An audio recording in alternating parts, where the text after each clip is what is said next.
महत्वपूर्ण इमरजेंसी के बाद एक महत्वपूर्ण लड़ाई है और मैं शरद यादव जी को धन्यवाद दूंगा कि इस लड़ाई को राजनीति के ऊपर उठकर उन्होंने लाया। मैंने उनसे प्रार्थना की थी कि आप सब पार्टियों से बात करो, हम सबसे आखिरी में बंद की घोषणा करेंगे। हमें कोई इस बात का अफसोस नहीं है कि हम पहले घोषणा करें या इसका श्रेय हमको मिले। पहले सब लोग घोषणा करें, बाद में आखिर में हम घोषणा करेंगे। सवाल भारतीय जनता पार्टी का नहीं है, सवाल देश के करोड़ों गरीबों का है, गांव गरीब मजदूर किसान के भविष्य का है। गरीबी तो गरीब और मर रहा है और सरकार लूट रहे हैं। ये महात्मा गांधी की कांग्रेस नहीं है, तो ये अखिल भारतीय कोयला कांग्रेस है, जिनका मुंह काला हुआ है और भ्रष्टाचार जिनके ऊपर चिपका हुआ है। ये अखिल भारतीय कोयला कांग्रेस है, जिसके मनमोहन सिंह जी प्रधानमंत्री है और सोनिया जी जिसकी अध्यक्ष है। मैं हिसाब कर रहा था, 1,76,000 करोड़ का घोटाला 2G स्पेक्ट्रम में, 70-76,000 करोड़ का घोटाला कॉमनवेल्थ गेम में और 1,80,000 करोड़ का घोटाला कोयले में। मैंने हिसाब किया तो ये पूरे पैसे हो जाते 4,38,000 करोड़। ये हमने आरोप नहीं किया, ये शरद यादव जी ने आरोप नहीं किया। ये भारत सरकार जो यूपीए की सरकार आज राज कर रही है, उस सरकार के संविधान में, हमारे देश के संविधान से जो सीएजी की नियुक्ति इस सरकार ने की है, उस सीएजी ने अपने रिपोर्ट में कहा है कि 4,38,000 करोड़ का चूना इस यूपी और कांग्रेस सरकार ने देश को लगाया है। ये सीएजी ने लिख कर रखा है। ये बीजेपी और शरद यादव, सुषमा स्वराज और अडवाणी जी और अरुण जी आरोप नहीं कर रहे। 4,38,000 करोड़, विदेशी बैंकों में 21 लाख करोड़। आप मुझे बताइए कि देश के विकास कहां से होगा? रोड कहां से बनेंगे? बिजली के प्रकल्प कहां से बनेंगे? किसान के खेत को पानी कहां से मिलेगा? अगर यही 4,38,000 करोड़ रुपए देश के गरीबों के लिए खर्चा होते तो बहन और भाइयों, 4 करोड़ गरीबों को हम मुफ्त में घर दे सकते हैं अगर ये पैसा गरीबों के लिए खर्चा करें। अगर यही पैसा किसानों के खेत को पानी देने के लिए खर्चा करते तो इस देश में जितनी जमीन बाकी है वो पूरी देश की 60% जमीन ये पानी के नीचे आकर किसानों का इनकम 2 गुना 3 गुना बढ़ता और किसानों को आत्महत्या करने की नौबत नहीं आती। ये अगर पैसा बिजली प्रकल्पों पर खर्चा होता तो हमारे पूरे भारत देश में 24 घंटे बिजली मिलती और बिजली का दर भी आधा हो जाता और सस्ते में बिजली मिलती। 6.5 लाख गांवों को, देहातों को रोड बनते, 4 लेन के राष्ट्रीय महामार्ग बनते, देश में उद्योग आते, अच्छे अस्पताल बनते।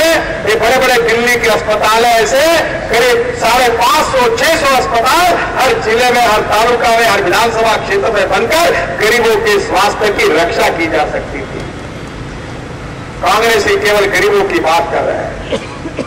भ्रष्टाचार ने देश को समाप्त कर दिया है, महंगाई ने गरीब को बर्बाद कर दिया है और काला धन, भ्रष्टाचार, महंगाई, अब उसमें और पहले ही सूखा था, उसमें और जोरदार काम इन्होंने किया। ये एफडीआई रिटेल लाने का काम किया है।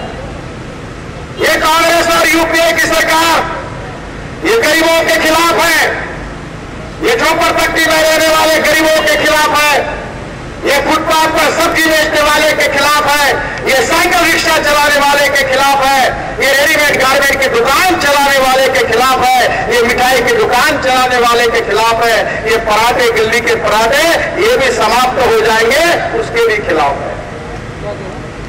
क्या गरीबों को बचाना चाहिए कि नहीं बचाना चाहिए?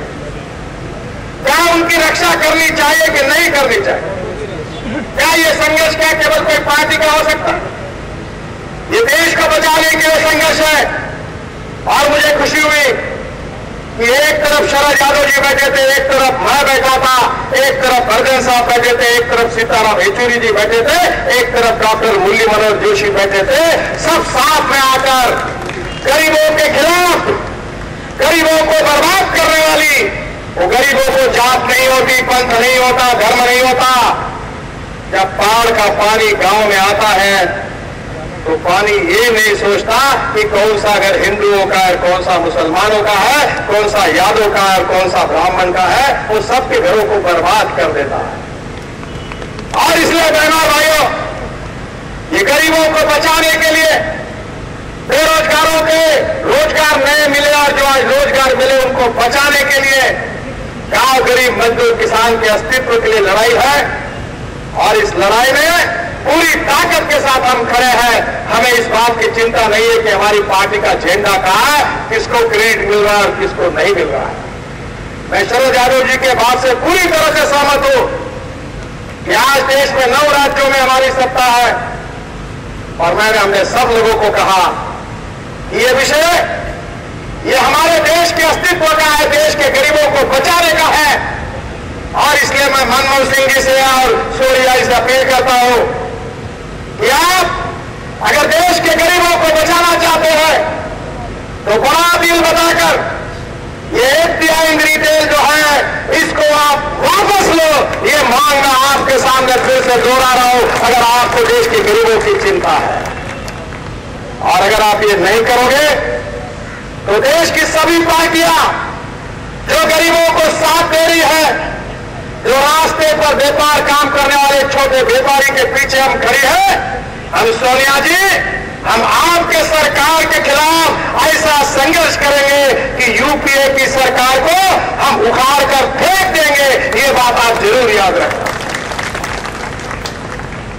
और इसलिए इस लंबे संघर्ष में आज देश में जनता का अभूतपूर्व सहयोग मिला।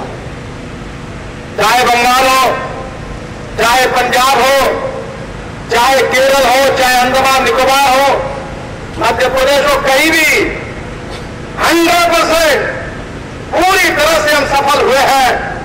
इसका कारण ये गरीबों के अस्तित्व के लिए लड़ाई है, ये गरीबों को बचाने के लिए लड़ाई है और ये लड़ाई आगे भी हमको और तेज करनी है। मैं तमाम देश के गरीब भाई और बहनों को आह्वान करूंगा कि आपके अस्तित्व के लिए लड़ाई है। पार्टी और राजनीति को दूर रखकर हमारे अस्तित्व को बचाने के लिए पूरी ताकत के साथ भविष्य में कड़ा संघर्ष करना होगा। आप पूरी ताकत के साथ, पूरी तरह एकता के साथ इस संघर्ष में साथ दीजिए और गरीबों को बचाइए। यही आपसे प्रार्थना करता हूं। फिर से एक बार विजेंद्र जी को और उनके सहयोगियों को बहुत बहुत धन्यवाद देता हूं सफल कार्यक्रम के लिए, क्योंकि दिल्ली में अनेक जगह पर ये कार्यक्रम होकर 100 जगह पर उन्होंने ये कार्यक्रम किए, सबको साथ में लेकर, और बहुत अच्छा प्रदर्शन किया। उनको बहुत बहुत बधाई देता हूं, धन्यवाद देता हूं। और इसके बाद में जो यहां से आपने जो आंदोलन की घोषणा की है उसके लिए आप जरूर, अगर नहीं पुलिस नहीं छोड़ेंगे तो आप गिरफ्तारी दीजिए, चिंता करने का कोई कारण नहीं है। मैं और एक कार्यक्रम में शरद जी के साथ जा रहा हूं, इसलिए मैं उसमें नहीं रह पाऊंगा, पर मैं इस संघर्ष के आपके अभियान को हृदय से बहुत बहुत शुभकामनाएं और शुभेच्छाएं देकर अपना भाषण समाप्त करता हूं। धन्यवाद। जय हिंद।